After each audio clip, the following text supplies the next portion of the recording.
Hello and welcome to the second in my occasional series of videos, my cameras, about the 30 odd cameras in my camera collection. This time something rather special, this, which is a Kodak No.1A folding pocket camera. Yeah, pocket. I've been doing actual research. So when I knew I was going to make this video earlier this year, I looked stuff up and found references to it on a couple of websites, and so now, even though I've owned this camera since the early 1980s, I now know stuff about it that I never knew before. This was bought at a church jumble sale in the early 1980s for, I don't know, a couple of quid, a few pounds. I don't actually want to know how much it's worth now, because when it was bought it was about 70 years old, and now, having researched it many years on, I know it's now 100 years old. It is the oldest camera I own. So yes, this is the Kodak No.1A folding pocket camera, model D, which I'd read all this stuff up on websites and looked at mine and went, oh yes, I guess from what I've read it's a Model D. And then I was looking at it just now, and actually printed inside it does say the Model D, so I have actual confirmation of that. The Model D was produced between 1909 and 1915.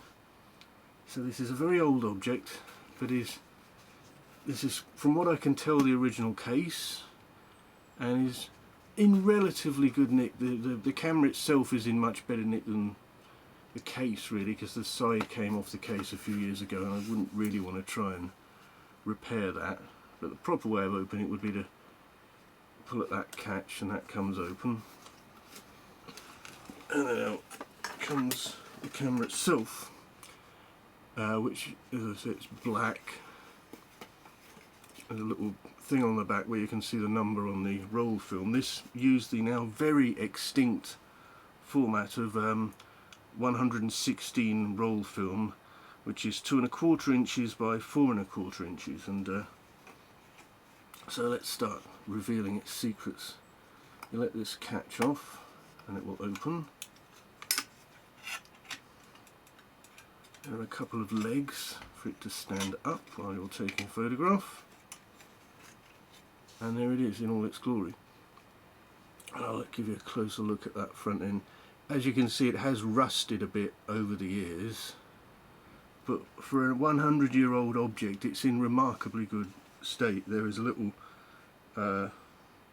optical viewfinder thing on the top there, and there's a sort of cracks in the glass and that, but you can still see. So the shutter on this has got 3 modes. So if I hold it up like that, that's the instantaneous mode. In the middle there is bulb mode, where if you hold it down, holds the shutter down. If you let go, it does that. And then there is also time exposure mode, where it will hold open and it won't close until you do that. While we're doing that, to one side of that is your aperture control, and that will close up the lens by these 4 numbers. This is a long time before F numbers and all of that sort of thing was standardized with lenses. So yes, as I say, this is Mark D, sorry, with the black bellows. Apparently the earlier model had got red bellows. So we can have a bit of a look inside as well. There's a little catch there, and you just move that catch. Oh goodness. And the whole thing comes open. And written inside, it probably won't come up very well on camera, so I'll read it out. It says, No.1A folding pocket Kodak Model D, manufactured by Eastman Kodak Company, Rochester, New York. And on the other side, in much smaller embossing, is US patents September 26, 1894, right through to November 24th, 1908. Other patents pending, made in the USA. And, you can just about sort of see that sort of stuff on camera, but it doesn't come out too clearly, but there it is. As I said earlier, there's a little window there, and that would show the number of the roll film, because on roll film there's a little number comes across, and so here's the other side of those bellows. And if I'll open it up with it, you can see that the bellows opened up. So yes, this is, and there's just some dust on the lens, as you'd expect, and there's some rust inside. But all the original wood of this is in remarkably good state. The inside metal here, where it's been protected, is in much better state than that front piece of metal. And it is in, given how old this object is, it never ceases to amaze me how good a condition it's in, particularly when you consider this was bought for me as a child, and you know what children can be like with objects and how they'll abuse them. But I think about the worst I did is I bent one of the legs over the years, but I have cherished this thing my whole life.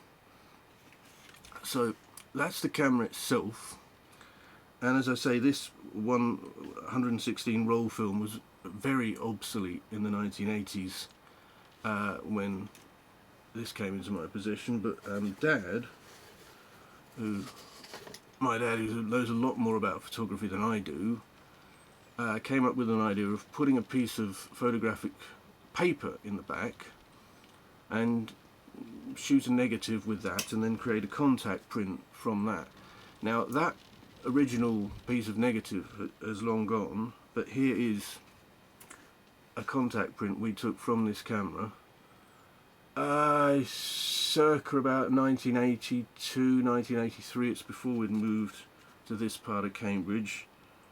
In fact, that piano is no longer in our possession. Dad held on to that piano for quite a long time, and it did survive the move here in the mid-1980s. He's still got that metronome that's sat on top there, and that is a photograph taken in our front room when we lived on the other side of Cambridge way back in about, as I said, roughly about 1983 or something. And considering this camera was about 70 years old at the time, that's not a bad photograph.